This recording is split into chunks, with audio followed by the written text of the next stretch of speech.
Welcome back to the webinar here at BINA for part 2 on Torah's view on how a society should be governed. Is democracy a good thing?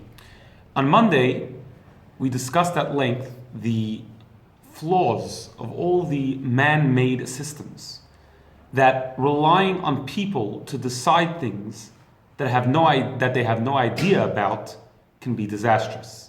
About the danger of leaving the standard of morality up to human beings, because who knows where that will lead? Who knows when the culture will change and they will democratically, legally vote in things that can be terribly immoral. Now, having a dictator without a constitution or a vote from the other people can be even more disastrous. That person can become corrupt and lead the country into total destruction. So what else is there? So on Monday we began to discuss that Torah set up a system which for many reasons we cannot have today until we are back in the land of Israel with a temple rebuilt. That first of all there is a constitution. There's a Torah. But this constitution cannot be voted on or changed.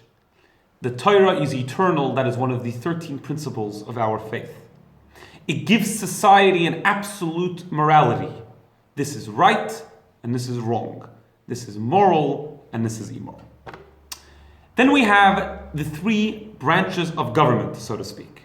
We have the Sanhedrin, the High Court. The job of the Sanhedrin was to interpret the law, the general law, and to judge specific cases. However, the interpretation was based upon a strict guideline, a very strict system given by God, making the conclusion that they came up with the word of God himself. They also judged specific cases, monetary disputes, and when necessary, they'd sentence people to the death penalty. This last specific point we have discussed in a webinar previously. Just one thing that's important to emphasize, that the death penalty hardly ever happened. The Sanhedrin was made up of 71 members, and every decision would go for a vote. The halacha, the law, was according to the majority. That principle itself, that the law follows the majority, is a principle given by God himself in the Torah. Acharei rabim lahatos. We should always lean, we should always decide after the majority. So yes, of course there is voting involved here, but voting by people that are truly qualified in what they're voting for. First of all, the people in the Sanhedrin, of course, had to know Torah. Plain and simple. They had to know the entire Torah through and through. All the laws, the system of interpreting the Torah, etc., etc. They needed to be God-fearing men, loving of other people. Soinei batza, they had to hate money. In other words, they couldn't be corrupt people. Now, how does a person decide about themselves that they're not corrupt? How does a person decide about themselves that they are eligible to be part of that Sanhedrin? I mean, maybe someone just decided that they are a great person, but really they weren't, and they became part of the Sanhedrin, and that would corrupt this high court. For this reason, there is another qualification. Every member of this high court of the Sanhedrin had to have what was called smicha. Now, nowadays the word smicha is just used for someone who's rabbinically ordained, but true smicha is not that. True smicha is what's called ish mipi ish mi Moshe Rabbeinu. Man to man up until Moses. Moshe Rabbeinu gave smicha to the first, he ordained the first Sanhedrin. That Sanhedrin then ordained the next generation Sanhedrin. Whoever was picked had to be someone that was picked by someone that was picked eventually all the way till Moshe Rabbeinu. We can trust and we can assume that Moshe Rabbeinu only chose the completely righteous, the completely eligible, the people which were truly qualified to serve in this important job.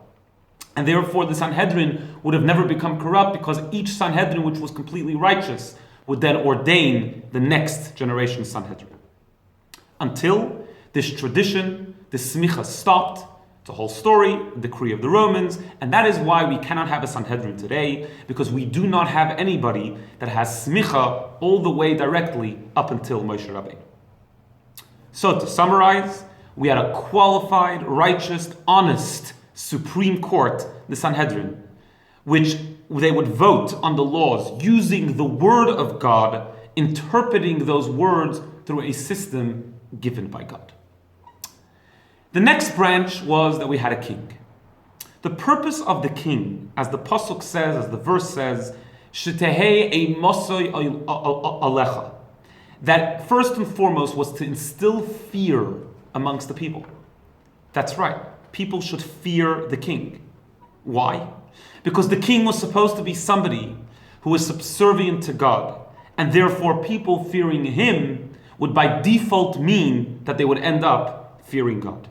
Now, fear doesn't mean people walking around unhappy or scared. Fear just means that they feel that they're subservient to someone higher. They feel accountable. Now, that might be a little bit out of style nowadays. Nowadays, the culture is to do what I feel like. But the whole idea of a king was actually to counter such a culture. That we should feel that we are accountable to him and by default to God. That there is a higher authority which transcends ourselves. However, as we just said, that would only work if the king was 100% subservient to God. And that was an essential criteria. To ensure that that was the case, the king had to be anointed by the Sanhedrin and the Navi and the prophet, which we'll discuss a little later what the criteria for a prophet was. Then the idea of kingship worked. From then on, it worked by the king's son inherited that kingship, but only if the son was as righteous as the father. Now, I must point out that it didn't always end up this way. The kings indeed did become corrupt, but that is only because they didn't follow the system that God prescribed to them to keep them righteous and subservient to God. The king was 100% bound by the Torah. He had to hold a Torah with him the entire time to remind himself who he is given over to. Even before he decided to go to war, a war which is not clearly prescribed in the Torah, he needed permission from the Sanhedrin and the prophet. The Jewish king was supposed to be totally different than the other kings in those days. The other kings in those days had hundreds, if not thousands, of wives and unlimited gold and much more horses than they can ever use. The Torah puts restrictions on the king that this should not happen. There were a limited amount of wives that the king was allowed to have. Now, that may sound a little bit strange, but just to point out that in those days, it was permitted to have more than one wife. And the kings in those days, as we just said, had thousands. So this was a huge improvement it was a huge novelty in those days to put a limit on the amount of wives that the king was allowed to marry. The king was not allowed to have more money or horses than he's going to use. In other words, he wasn't about being this powerful man who can do whatever he wants and indulge in every single physical pleasure like all the other kings in those days. Rather, the entire purpose of the king was to be a person which is totally subservient to God, and for the king to then pass on to the people that fear, to instill within the people a fear and a feeling of accountability to God. Before we go on to the third branch, the prophet, there was a time when the Jewish people asked for a king. When the Jewish people first went into Israel, they didn't have a king right away. It took almost 400 years to have a king. When the Jewish people came to Samuel the prophet and asked for a king, Shmuel HaNavi got upset at them. He said, "Why would you want a king? What's wrong with me? What's wrong with just having a prophet?" And all the commentaries asked, why was Shmuel upset? It's a clear verse in the Torah, it's a clear command, that you have to put a king on the Jewish people.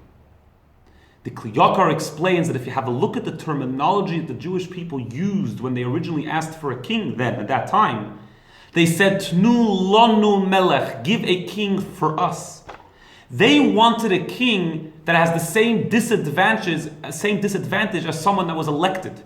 Someone that's elected by the people is basically subservient to the people. They're not subservient to the person they elected. The person which is elected is accountable to the people. They wanted Tnu Lanu Melech, give us a king. They wanted a king that they can play with, that they can control him. Says Shmuel HaNavi, that's not the point of having a king. You missed the whole point.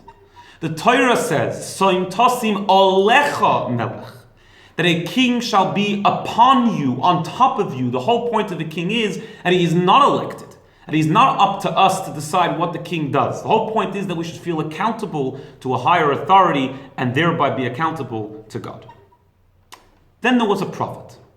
A prophet was a person carrying the word of God. He would foretell what would happen in the future. He was there to admonish the Jewish people, to warn them what will happen if they turn away from God. A prophet who prophesies falsely, says something that is going to happen and it doesn't happen, is a false prophet, which is actually punishable by death. Similarly, if a prophet comes and says that God has commanded me to tell you to serve idols, or God has commanded me to abolish a certain mitzvah in the Torah entirely, we do not listen to him, because even a prophet has to abide by the law of the Torah. However, there is one exception, and that is called in Hebrew a hirah shah.